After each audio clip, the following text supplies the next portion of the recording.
The next topic of our discussion would again be King Oedipus. But this time, we'll be discussing from another point of view. And what is that point of view? It is his catharsis. How does the play Oedipus the King provide a catharsis? It is episode 4, CU, NIOS, RBU, IGNOU, and other universities follow this course. So the students are required from the point of view to understand that they are doing also for their universities, preparing themselves for the university exams. Catharsis in Oedipus is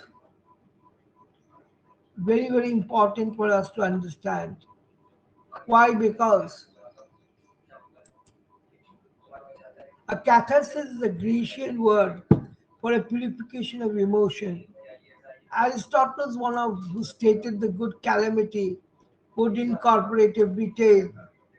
If the tale is really befitting and worthy of being called, that it is affected by catharsis. So, taking all these into account, if we think it in that way, a catharsis is a Grecian word for a purification of emotions. Aristotle was the one who stated that a good calamity will incorporate a catharsis, and he used for the Oedipus trilogies by Sophocles as the perfect illustration. Oedipus the King is a tragic narrative of how a male monarch is destroyed and comes to an atrocious catharsis. So, Oedipus the King of Thebes finds out that a prognostication that had caused his parents to hold him killed his killed has come true. It was prophesied that Oedipus would kill his male parents and get married his female parent. After lasting the slaying, he was adopted and raised in royalty, as he would hold if his parents had kept him. After he's grown up, he finds out about the acceptance, and when he leaves the state and on a hamlets, he meets a group of work forces that he mistakes for stealers. He kills a male adult. So, unaware that it was a biological male parent, he arrives in Thebes, and after delivering the metropolis from immorality, he marries the queen. Unknown to Oedipus, the queen Jocasta is his birth female parent. But the terminal of the drama, the truth, is revealed to all of the characters. This is where the catharsis takes topographic point. Jocasta is so fed up that she has married her boy and tired escapes that she hangs herself. Oedipus delivered the intelligence that Jocasta is dead.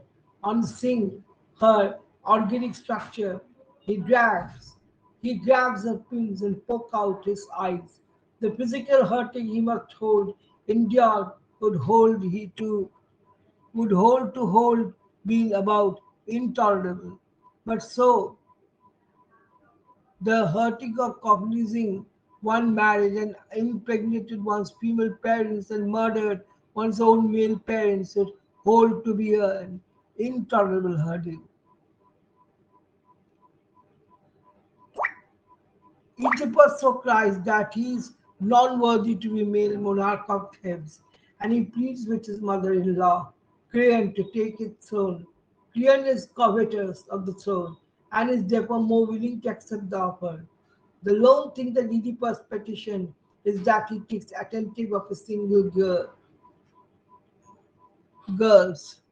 Oedipus begs to be exiled, and as he leaves, he declares that his destiny is worse than disease. Then decrease.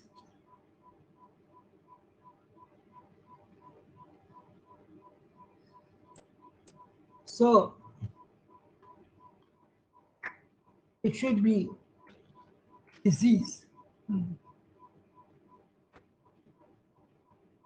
Even though the audience knows that Oedipus had no cognition of what he was making at the clip, most would hold that the penalty that he brings on himself in the terminal is the highest penalty to pay for his offense. He leaves the audience with the feeling of commiseration, yet the supporter has been purged. Therefore, Aristotle was right in the fact that he felt that Oedipus, the king, was such a good illustration of a catharsis. Now, was the catharsis as a term used by Aristotle to describe emotional release of the feelings of the pain and pity experienced by the audience at the end of the successful tragedy. The reader's audience experiences this catharsis at the point in which Oedipus realizes that his role is the plight of the people of Thebes. At the same time of his realization, Oedipus feels great remorse and shame for what he has done. Wherein all my sight was horror, with catharsis as a term here that has been used and most appropriately used.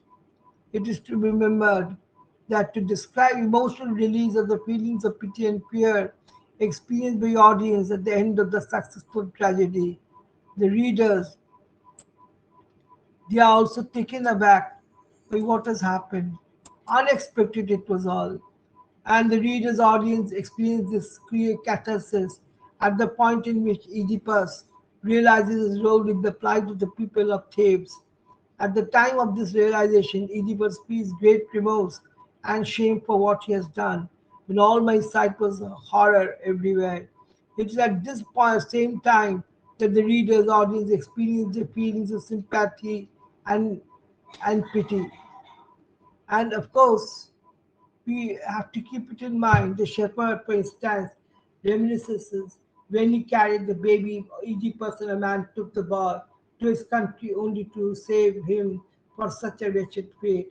No man living is more wretched than Oedipus, he exclaims, and Oedipus himself says, O light, may I look on you for the last time, Oedipus. Oedipus damned in his birth, in the marriage damned. Damned with the blood he shed with his own hands. It is a messenger at this point, as the second messenger, we can say, that enters the profoundly, profoundly true words. He is not wrong in whatever he says. He is right, utters the profoundly true words, and that the reader's audience feels sympathy for Oedipus the king and fears what he may do. Then, after learning of his having blinded himself because he had been blind to those for whom he was searching, the reader's audience experiences pity for the once great man. The process of catharsis, according to Aristotle, involves feeling of pity and terror that clears the audience's emotion. By feeling the pity for the tragic hero in the play and by feeling terror at the tragedy that befalls the hero, the audience is able to experience an emotional pleasure, an emotional release that affords them pleasure.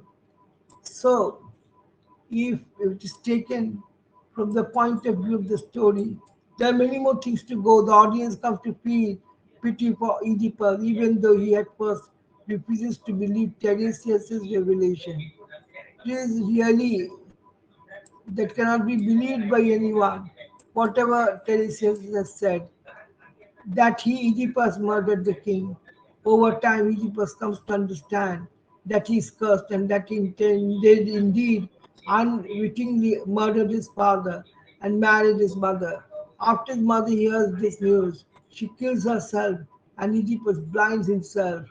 The chorus says that of Oedipus, of course, the chorus is vocal about Oedipus. And what evil spirit leaped upon your life, to your ill luck, a leap beyond man's strength. Indeed, I pity you. The chorus feels immense pity for Oedipus, knows it very well that the destiny on Oedipus has fallen. And they say, it is a terrible sight for men to see. I never found a word by evoking feelings of pity and terror towards Oedipus. The play evokes a catharsis in the audience. Catharsis gives an audience the sense of having experienced the emotions of a tragic series of events without themselves having experienced the actual tragedy. This, according to Aristotle, is purifying.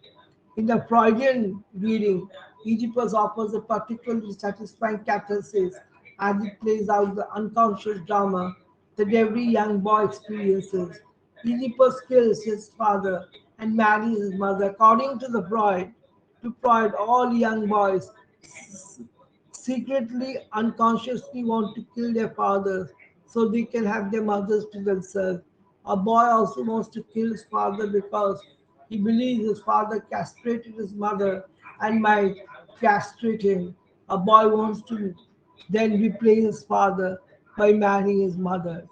So while ancient Greek thoughts or Greek audiences would have been completely unconscious that they were seeing their own childhood drama reenacted. Oedipus's actions would have first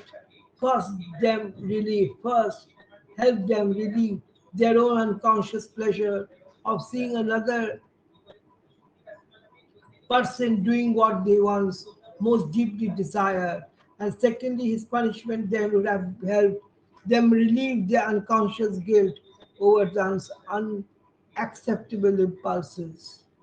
So we see that whatever has happened at the end is nothing that was unexpected.